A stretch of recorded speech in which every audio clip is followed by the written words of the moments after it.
So let's talk habitat. Habitat is crucial for insects.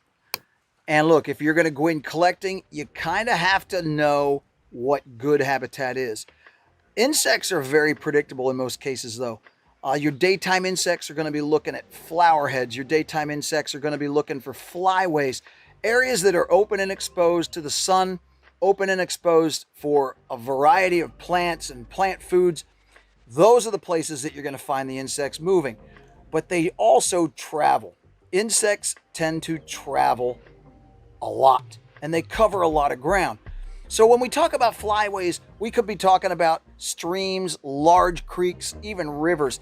The Susquehanna River, the Potomac River, the Mississippi River are all known and notorious, reputable flyways for good insects. And a lot of those are the insects that are moving up into the northern US. So we know those are good places. Along those areas, along those streams and creeks, you're going to get a nice variety of habitat and food plant that are going to attract and give those insects something to eat. Open fields and meadows. I'm a sucker for open meadows. If I'm hiking a path and I see an open meadow, I'm going to stop every single time. Okay, so habitat is going to switch up.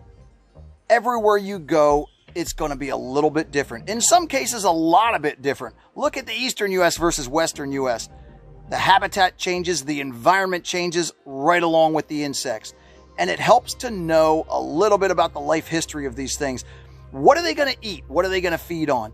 Those are the things you want to key on because that will increase your chance to find those particular species. Take monarch butterflies, for instance. Milkweed is key. The coolest thing about milkweed is it also attracts a ton of other cool insects. So if you're only looking for monarchs and you're keying on a milkweed habitat, you also stand a really good chance of finding a lot of other insects at the same time. That is how it works. Learn a little bit about these things before you get in. Find out where you're going. Get your permissions, and you should have no problems locating the species you're looking for. So also think about how the terrain changes, how the geography changes. That is also going to dictate where insects can be found. Hilltops, mountaintops. Look, lots of insects get blown by the wind and get moved by storms up to the top of the mountains. And that's a big deal. You can go to those places and you can find a lot of neat insects. You can find meadows. Some of those meadows are going to be secluded, whether they're hidden in the bottomlands in the east or whether they're hidden up in the top of a mountain in the west. Those are also going to be great places. Look for funnels. Insects are going to get funneled by the terrain and by geography, and because of that, they're very predictable in that way too. So you can set up and you can go in and you can search those areas out and you can find insects there as well.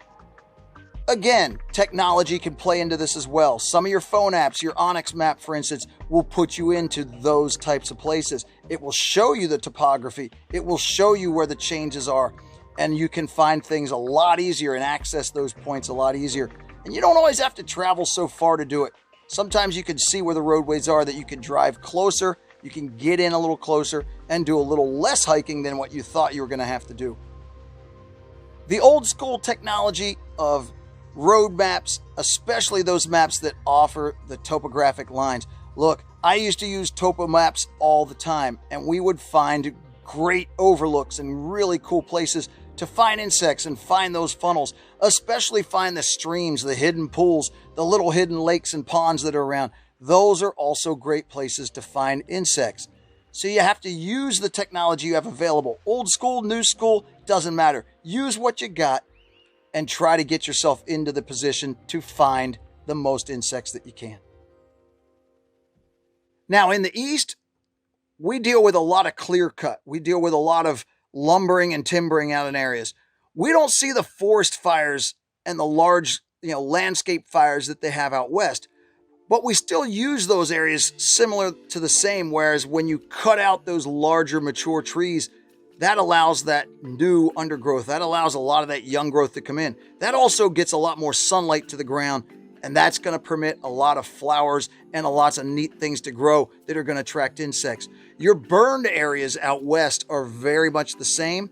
Everything gets burned off and it regrows, and when that new growth comes in, that's going to promote good habitat for lots of great insects. So check those areas. Just because it's an old burn doesn't mean everything's dead. Usually that means there's more life there now than there was before.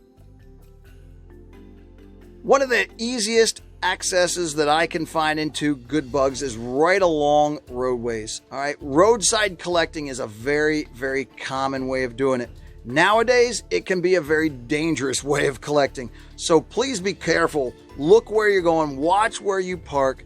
But you know what? You can bet that there's going to be lots of nice habitat along those open roadways. Again, those are going to be flyways. Insects are going to use those roadways as flyways, lit up by the sun. A lot of the larger vegetation is cleaned out of there, and that promotes the new growth that insects like so much. So use the roadways, find those trails. Look, if you can find some old logging roads, they're going to take you up the side of a mountain and put you into some meadows. That is always a good place to go.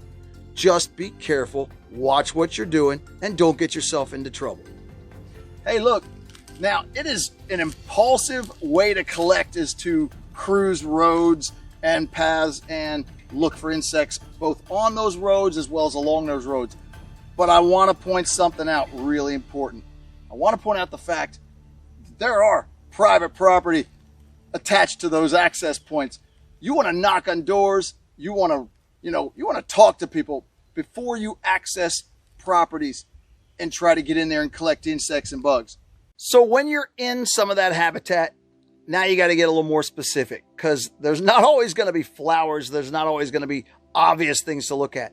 Hey man, look, I also like to go and flip logs and flip rocks and peel bark. If you can find some old downfalls that have been laying for a while and they got that really nice loose bark hanging onto them, peel that away nice and slow and see what's under there. Insects are going to hide. They don't want to be out there where everybody can see them. They're hiding from the predators. So peel that bark away, look what's under there. You're not always ruining habitat for insects by peeling bark. Don't be afraid to do it. Sometimes that's the only place you're going to find certain insects and certain bugs. You just have to go look. If you don't look, then you don't know what's there. I prefer to peel the bark and find out. Crunchy logs.